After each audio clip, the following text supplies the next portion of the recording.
नमस्कार, mid cap मसाला में आपका स्वागत है ईटी नाउ स्वदेश पर और मैं हूं विकास। अगले आधे घंटे के अंदर हम मिड कैप के तमाम शेयरों पर डिस्कशन करेंगे। कहां तेजी है, कहां पर कमजोरी देखने को मिल रही है, मिड कैप में आपको करना क्या चाहिए, कौन से शेयर्स आपको आज खरीदने के मौके दे रहे हैं, ये सारी चीजें डिस्कस करेंगे। गेस्ट की पिक्स भी शामिल करेंगे। लेकिन सबसे पहले एक बार मार्केट पर नजर डालते हैं। आज मार्केट शुरुआत काफी तेजी के साथ हुई थी, आधे % के आसपास मजबूत थे बाजार, लेकिन उसके बाद फिर थोड़ी कमजोरी हावी हो गई बाजार के ऊपर। निफ्टी अगर आप देखेंगे अभी तो सिर्फ 30 अंकों की मजबूती के साथ, मामूली मजबूती के साथ कारोबार कर रहा है। सेंसेक्स भी 103 अंक के साथ कारोबार कर रहा है। मिड कैप इंडेक्स का क्या हाल है? मिड कैप में अगर आप देखेंगे तो एकदम नाम मात्र की तेजी, 0.05% इंडेक्स जो है वो ऊपर चल रहा है। मिड कैप में चढ़ने वाले जो शेयर हैं उन पर एक बार नजर करते हैं। Godfrey Phillips, Motilal Oswal, NALCO, BSE, ये टॉप गेनर है मिड कैप के आज के। इसके अलावा अगर आप इनके लूजर्स की बात करेंगे मिड कैप में, तो Glenmark pharma, AU small finance bank, उसके अलावा डिक्सन टेक और केईआई इंडस्ट्री, ये जो है वो टॉप लूजर्स हैं आज के मिड कैप के मार्केट के, मिड कैप इंडेक्स के। चलिए आगे बढ़ते हैं। इस शो में हमारे खास मेहमान जो हैं उन्हें शामिल करते हैं। हमारे साथ हैं मानस अग्रवाल, manasjaiswal.com के मानस अग्रवाल। मानस, बहुत स्वागत है आपका ईटी नाउ स्वदेश पर। मार्केट को ओवरऑल आप कैसे देख रहे हैं आज? क्योंकि ओवरऑल शुरुआत जो हुई वो थोड़ी पॉजिटिव सेंटिमेंट के साथ हुई, लेकिन बाद में मार्केट धीरे धीरे करेक्शन करता गया और इस वक्त जो है वो दबाव के साथ कारोबार कर रहा है।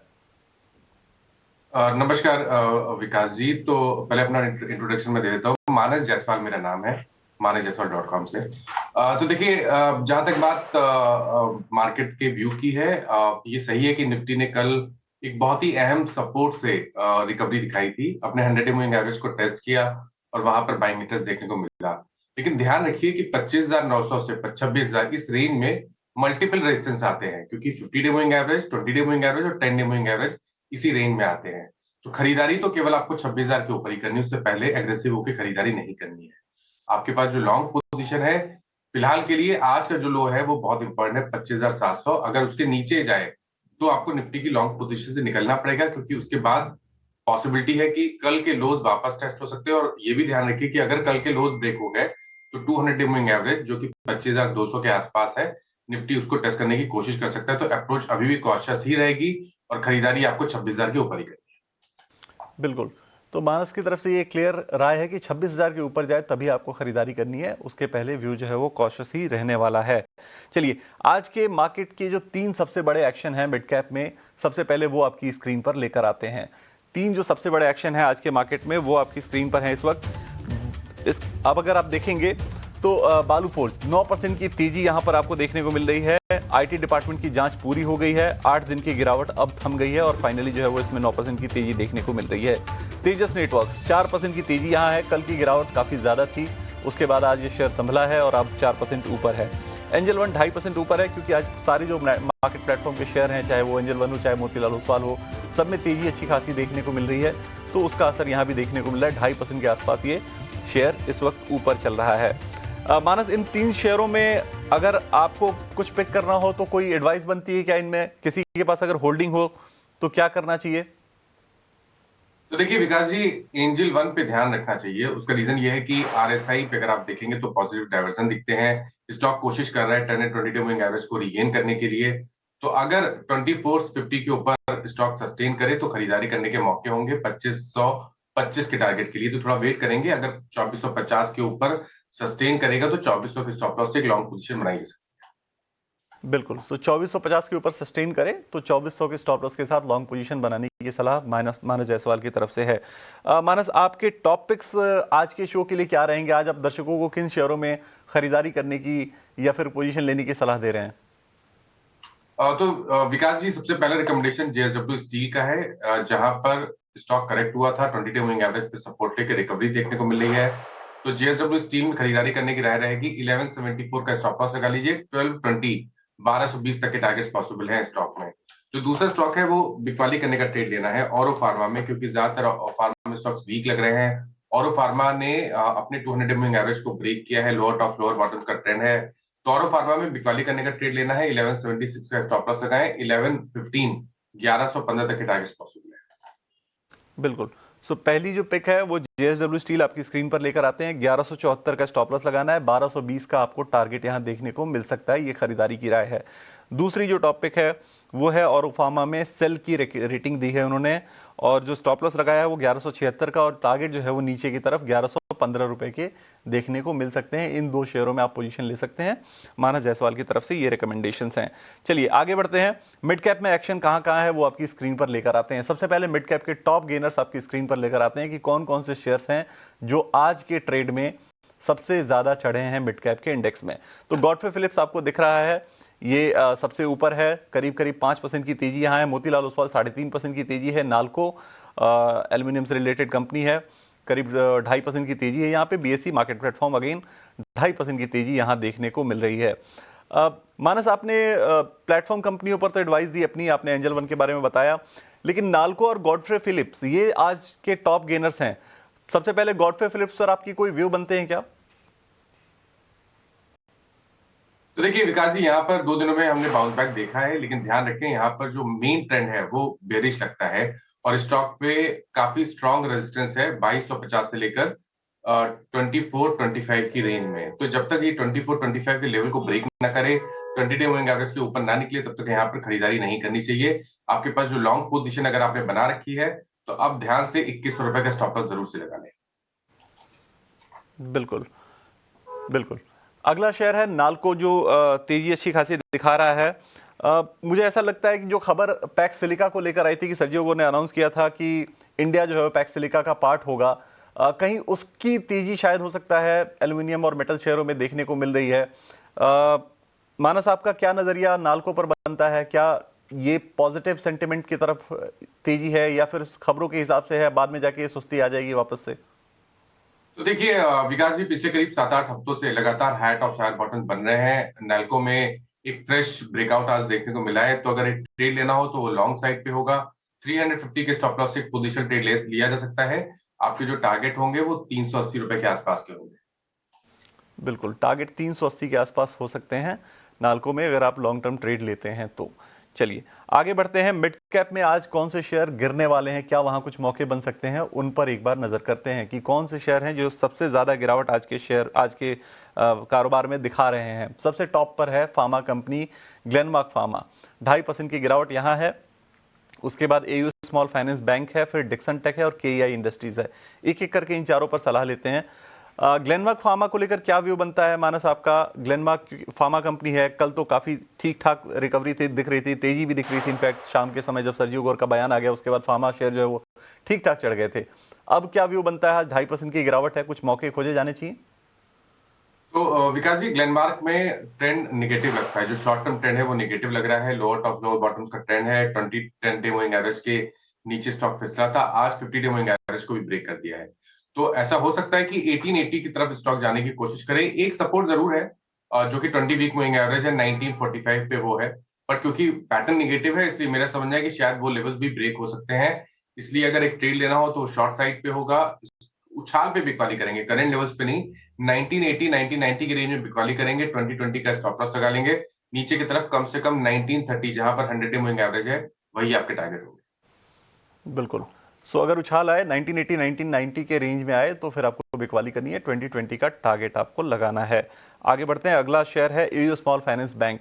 इस शेयर में भी आज काफी गिरावट देखने को मिली है, 2.5% के आसपास। ये भी शेयर जो है वो टूटा हुआ है 2.25% के आसपास। 984-85 के भाव भी चल रहे हैं एयू स्मॉल फाइनेंस बैंक के। क्या व्यू बनता है मानस आपका? स्मॉल फाइनेंस बैंक है, बैंकिंग फाइनेंशियल हर कोई कह रहा है कि तेज है, मजबूती है, यहाँ पर आगे भी मजबूती देखने को मिलेगी, लेकिन ये शेयर टूटा हुआ है। आपका कोई नजरिया इस पर? तो देखिए विकास जी, पिछले हफ्ते हमने स्टॉक में प्रॉफिट बुकिंग देखी थी। आज स्टॉक ने 10-20 मूविंग एवरेज को ब्रेक किया, उसके नीचे फिसला है, तो गिरावट बढ़ सकती है। शायद 960 रुपए तक के भाव भी देखने को मिल सकते हैं। तो यहाँ पर एक शॉर्ट साइड पे ट्रेड लेना चाहिए। स्टॉप लॉस आपके 1000 के ऊपर रहेंगे। बिल्कुल। सो दोनों शेयर जो हमने अभी टॉप लूजर्स के बारे में बात की, दोनों पे शॉर्ट का नजरिया है। यहाँ भी आपको 1000 के ऊपर का स्टॉप लॉस लगा के शॉर्ट करने की ही राय दी गई है। चलिए आगे बढ़ते हैं। डिक्सन टेक्नोलॉजीज एक शेयर ये भी है जो आज के मिड कैप के सबसे टॉप लूजर्स में से एक है। डिक्सन टेक इनफैक्ट पिछले कुछ वक्त से लगातार 3 महीने से अगर आप देखें तो 30% के आसपास की गिरावट इसमें आ गई है। मानस, इसमें आपका क्या नजरिया बनता है? परेशानी है, लॉन्ग टर्म परेशानी है जिसकी वजह से ये शेयर में लगातार गिरावट देखने को मिल रही है, या अब करेक्शन पूरा हो गया है? तो देखिए अभी ये कहना थोड़ा मुश्किल है कि करेक्शन कंप्लीट हुआ है, क्योंकि यहाँ पर लोअर टॉप्स लोअर बॉटम्स का ट्रेंड है। मंथली चार्ट पे एक फ्रेश ब्रेकडाउन देखने को मिला है, क्योंकि 12,600 का जो आंकड़ा है वो स्टॉक ने ब्रेक किया है। मेरा समझना है कि वीकनेस बढ़ सकती है, शायद 10,800 तक के भाव भी स्टॉक दिखा सकता है। तो यहाँ पर तब तक खरीदारी ना करें जब तक स्टॉक 12,800 के नीचे ट्रेड करता रहे। तो जब तक 12,800 के नीचे ट्रेड कर रहा है, इस सेल एंड रैलीज का स्टॉक बना रहेगा। शायद आपको 10,800 तक के भाव स्टॉक दिखा सकता है आने वाले समय। बिल्कुल, तो क्लियर एडवाइस है, 12,800 के नीचे जब तक बना रहता है तब तक आपको नेगेटिव टेरिटरी में ही दिखेगा ये शेयर, और 10,800 तक के भाव दिख सकते हैं गिरावट में यहाँ पर। चलिए अब हमारे एक खास सेगमेंट का रुख करते हैं, ऑप्शंस के चैंपियन आपके पास लेकर आते हैं।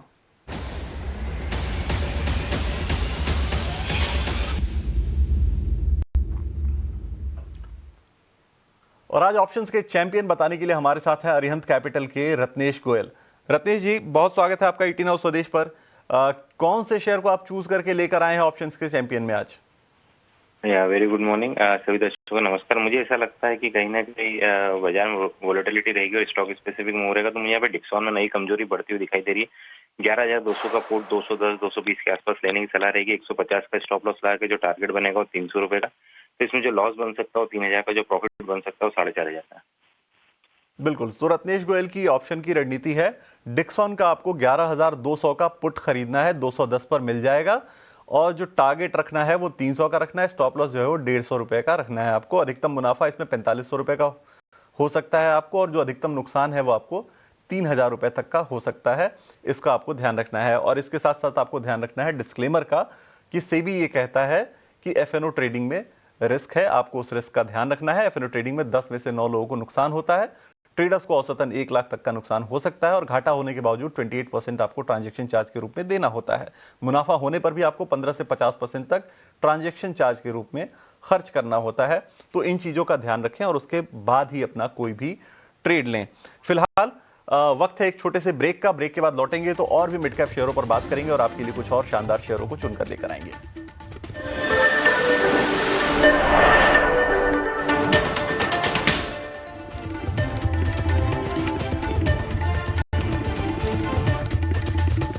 एजीआर ड्यूज को चुकाना है, मोरिटोरियम एक तरह से उनको मिल गया है। हालांकि वेवर नहीं मिला, लेकिन मोरिटोरियम मिल गया, एक राहत की खबर है उनके लिए। उसके अलावा कमेटी भी बनाने की बात हुई है कि एक डीओटी के निगरानी में एक कमेटी बनाई जाएगी, और वो कमेटी जो है वो एजीआर को दोबारा से रीअसेस करेगी। लेकिन वो पॉजिटिविटी बहुत दिनों तक चली नहीं, वो काम आई नहीं। आपका क्या नजरिया बनता है, चार्ट पर क्या कह रहा है ये शेयर? देखिए पिछले करीब 4-5 मंथ में जो रैली देखने को मिली है उसमें स्टॉक ने 50% रिट्रेस कर लिया पिछले क्रैक का, जो 19 रुपए से लेकर 6 रुपए के आसपास का था। तो अब ये जो रेंज है 12 रुपए से लेकर 12.5 रुपए की रेंज, वहां पर काफी रेजिस्टेंस मिलेगा स्टॉक को। तो जब तक 12.5 के ऊपर ना निकले तब तक फ्रेश खरीदारी ना करें। आपने जो लॉन्ग पोजीशन बना रखी है उसमें 10 रुपए 25 पैसे का स्टॉप लॉस जरूर लगा लें। बिल्कुल, तो 12 साढ़े 12 के ऊपर ना निकले तब तक आपको लॉन्ग नहीं करना है, 10 रुपए का स्टॉप लॉस आपको लगाना है। ये राय आपको दी जा रही है। एक और शेयर है मानस, कल के कारोबार में ये काफी फोकस में था, IREDA का, जो रिन्यूएबल एनर्जी फाइनेंसिंग से रिलेटेड जुड़ी हुई कंपनी है। कंपनी के नतीजे आए थे, 38% के आसपास इनका प्रॉफिट बढ़ा था, रेवेन्यू में भी अच्छी खासी ग्रोथ 35% के आसपास की देखने को मिली थी। मैनेजमेंट भी हमारे साथ कल जुड़ा था और उन्होंने काफ़ी पॉजिटिविटी दिखाई। उन्होंने बताया ये कि जो है वो एनपीएस भी काफ़ी कंट्रोल्ड हैं। उसके अलावा उन्होंने ऑर्डर बुक को लेकर भी, अपने लोन बुक को लेकर भी काफ़ी क्लैरिटी दी। काफ़ी पॉजिटिव साउंड कर रहे थे। कल शेयर 4% के आसपास चढ़ा भी था, लेकिन आज वापस से गिरावट शेयर में देखने को मिल रही है, और ये शेयर इस वक्त जो है वो करीब करीब 2.25% के आसपास टूटा हुआ है। क्या ये सिर्फ मुनाफा वसूली है कि कल की तेजी के बाद कुछ लोगों ने प्रॉफिट बुकिंग की, या फिर कल की जो तेजी थी वो एक वन ऑफ मूव था?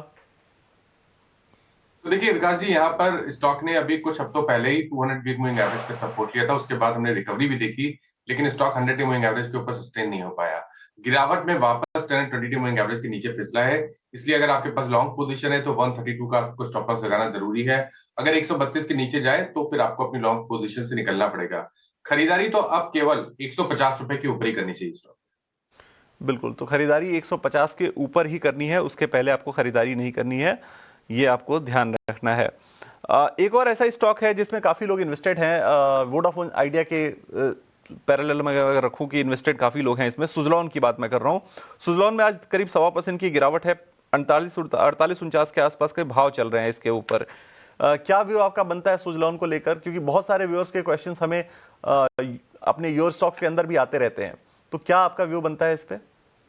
तो देखिए, पहले समझ लें कि यहाँ पर ट्रेंड काफी निगेटिव है। अगर आप देखें तो 72 रुपीज पे वीकली चार्ट पे एक बहुत क्लियर ट्रेंड दिख रहा है, लोअर टॉप लोअर बॉटम्स का ट्रेंड दिख रहा है। कुछ important moving averages already breach हो चुके हैं वीकली चार्ट पे। आई थिंक जो नेक्स्ट टारगेट होगा वो अभी मेरे ख्याल से लास्ट ईयर के अप्रैल मंथ का लो होगा 46 रुपीज। ध्यान रखिए, अगर 46 रुपीज के नीचे गया तो फिर एक गिरावट देखने को मिलेगी, जिसमें शायद 42 रुपीज जो कि 200 वीक मूविंग एवरेज है, उस स्टॉक उसको टेस्ट करने की कोशिश करेगा। तो अगर आपके पास पोजीशन है तो 46 का स्टॉप लॉस लगा लें, लेकिन खरीदारी करनी नहीं चाहिए इस स्टॉक में। खरीदारी करने के लिए वेट करें, अगर 53 रुपीज के ऊपर निकले तो ही खरीदारी करें।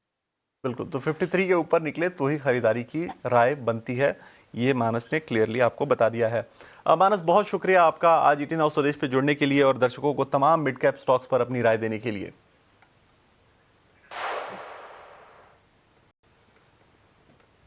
चलिए अब इस शो में आगे बढ़ते हैं और एक शेयर है जो लगातार 5वें सत्र में तेजी दिखा रहा है। हम बात कर रहे हैं इटर्नल की, जो जोमेटो की पेरेंट कंपनी है, जोमेटो और ब्लिंकिट की पेरेंट कंपनी है। आज शेयर में 3% से ज्यादा की तेजी के साथ कारोबार हो रहा है और ये निफ्टी का टॉप गेनर है। आखिर तेजी के क्या ट्रिगर्स हैं, ब्रोकरेजेस ने क्या कमेंट्री दी है, ये सारी चीजें इकट्ठी करके, सारी चीजें रिसर्च कर हमारे सहयोगी अभिषेक सत्यव्रतम हमारे साथ जुड़ गए हैं। अभिषेक, बताइए इटर्नल में तेजी के क्या ट्रिगर्स हैं, आखिर ये तेजी लगातार क्यों देखने को मिल रही है? देखिए, इटर्नल गिरते गिरते हम देख रहे थे कि शेयर 280 रुपए के नीचे चला गया था और वहां से लगातार जो 5 सत्र की तेजी बनी है, लगभग 6.5-7% के आसपास का उछाल आया है। और इस उछाल के पीछे जो प्राइमरी जो रीजन है वो ये कि कल शाम को फॉरेन हेडरूम उन्होंने उसके आंकड़े जारी किए हैं, शेयर होल्डिंग पैटर्न के आंकड़े हैं और जो फॉरेन हेडरूम है वो बढ़ा है, बढ़ के वो चला गया है 25% के ऊपर। तो ये माना जा रहा है कि अब विदेशी निवेशकों की जो पैसे हैं आज शेयर में और आ सकते हैं और एमएससीआई का जो रिव्यू होने वाला है, यानी कि मॉर्गन स्टैनली कैपिटल इंटरनेशनल, इनका रिव्यू होने वाला है फरवरी में और उसमें जो इसका वेटेज है इटर्नल का वो बढ़ के डबल हो सकता है और लगभग $390 मिलियन का इनफ्लो शेयर में आ सकता है। तो यही रीजन है कि आज शेयर में हम तेजी देख रहे हैं।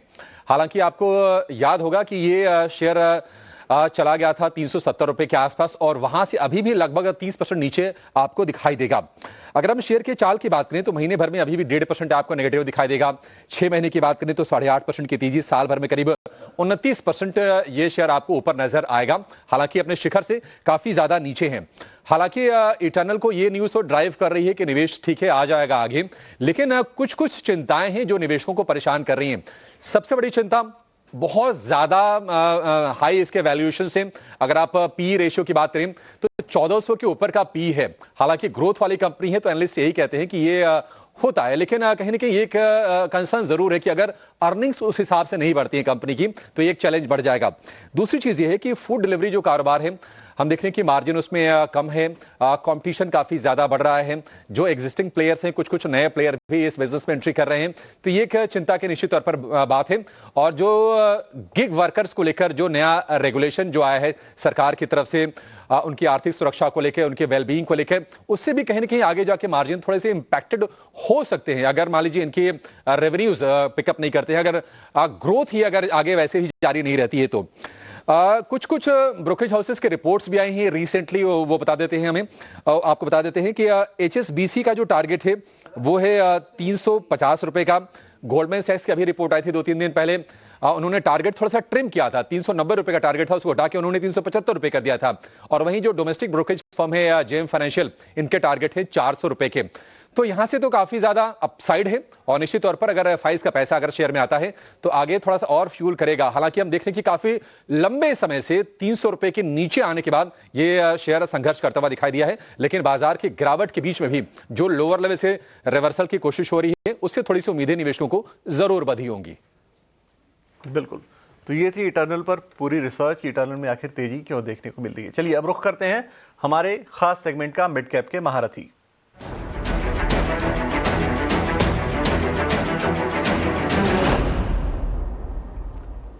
और मिड कैप के महारथी लेकर इस वक्त हमारे साथ SBI कैप सिक्योरिटीज के head of research Sunny Agarwal जुड़ गए हैं। सनी, बहुत स्वागत है आपका ईटी नाउ स्वदेश पर और मेरी पहली बातचीत ईटी नाउ स्वदेश पर आपके साथ हो रही है। क्या आप लेकर आए हैं आज के मार्केट में मिड कैप के महारथी में? Yeah, good morning everyone and good to see you after a long time and always pleasure interacting with you. आज मिड कैप के तौर पर सुब्रोस लिमिटेड को मैं रिकमेंड करना चाहूंगा with a price target of 1050 and investment horizon of 6 to 12 month. Basically one of the largest air conditioning system provider है जब हम पैसेंजर व्हीकल और कमर्शियल व्हीकल की बात करते हैं. दोनों ही सेगमेंट में तकरीबन 42 से 45% का मार्केट शेयर है जब हम एसी की बात करते हैं. और एसी में जैसे कमर्शियल व्हीकल हैं, ये आगे जाके एक बड़ा ग्रोथ ड्राइवर रहेगा, क्योंकि लास्ट ईयर जून 2025 में ये मैंडेटरी हो गया था कि जितने भी कमर्शियल व्हीकल्स है उसमें एसी लगना कंपलसरी रहेगा. तो उसके चलते commercial vehicle as a segment will be one of and fastest growing segment for Subros. इसके अलावा जो न्यू एज टेक्नोलॉजी है जैसे ईवी, हाइब्रिड, सीएनजी, इसमें भी सुब्रोस जो है काफी नए मॉडल्स में एसी सप्लाई करने का कॉन्ट्रैक्ट सुब्रोस के पास है. और एक चीज ध्यान रखना होगा कि जितने भी ये जो इलेक्ट्रिक व्हीकल और हाइब्रिड व्हीकल्स हैं इसमें जो एसी लगते हैं उसका कंटेंट पर व्हीकल तकरीबन 1.5 से 2 गुना होता है as compare to an traditional ICE engine vehicle. तो उसका भी बेनिफिट वैल्यू के टर्म्स में सुब्रोस को प्ले आउट होते दिखेगा. पोस्ट जीएसटी रैशनलाइजेशन हमने देखा है कि Q3 में एक अच्छी खासी वॉल्यूम ग्रोथ पूरे पैसेंजर व्हीकल और कमर्शियल व्हीकल सेगमेंट में आती हुई दिखी. उसका बेनिफिट मुझे लगता है कि दिसंबर क्वार्टर के नतीजों में आते हुए दिखेगा. Q2 में कहीं ना कहीं कंसर्न रहा था कि जो मार्जिन थे वो प्रेशर में रहे थे, बट अगेन वो due to some forex commodity और वन टाइम स्टाफ एक्सपेंस के चलते हमने देखा था कि मार्जिन प्रेशर में रहे थे. हमारा ये मानना है कि दिसंबर क्वार्टर में अब मार्जिन नॉर्मलाइज होते हुए दिखेंगे. अगर हम फुल ईयर बेसिस पे बात करते हैं FY27 में, हमारा ये मानना है कि कंपनी 4200 करोड़ की टॉप लाइन दर्ज करेगी और तकरीबन 280 करोड़ का पैट दर्ज करेगी. अगर हम ईपीएस के फॉर्म में देखते हैं तो तकरीबन 36 या 37 रुपए का ईपीएस सुब्रोस FY27 में आने वाले साल में दर्ज करते हुए दिखेगी. तो तकरीबन 22-23 times price to earning multiple पर ये कंपनी मिल रही है. पोस्ट Q2 नंबर्स के बाद अच्छा खासा करेक्शन हमने ऑलरेडी स्टॉक प्राइस में देखा है. तो मुझे लगता है कि रिस्क रिवॉर्ड ऑफ फेवरेबल है एट करंट मार्केट प्राइस. बिल्कुल. तो आज के मिड कैप के महारथी में सनी अग्रवाल की पसंद है. सुब्रोस 1050 का टारगेट है 1 साल के लिए. ये टारगेट इन्होंने रखा है और पूरी रिसर्च उन्होंने आपके सामने रखी कि क्यों ये शेयर उन्होंने पिक किया है. बहुत शुक्रिया सनी ये स्टॉक पिक आज सजेस्ट करने के लिए मिड कैप के महारथी में. लेकिन समय की पाबंदी है तो शो को यहीं पर समेटेंगे और आगे आपके लिए कमोडिटी का पूरा एक्शन लेकर आएंगे. फिलहाल एक छोटा सा ब्रेक.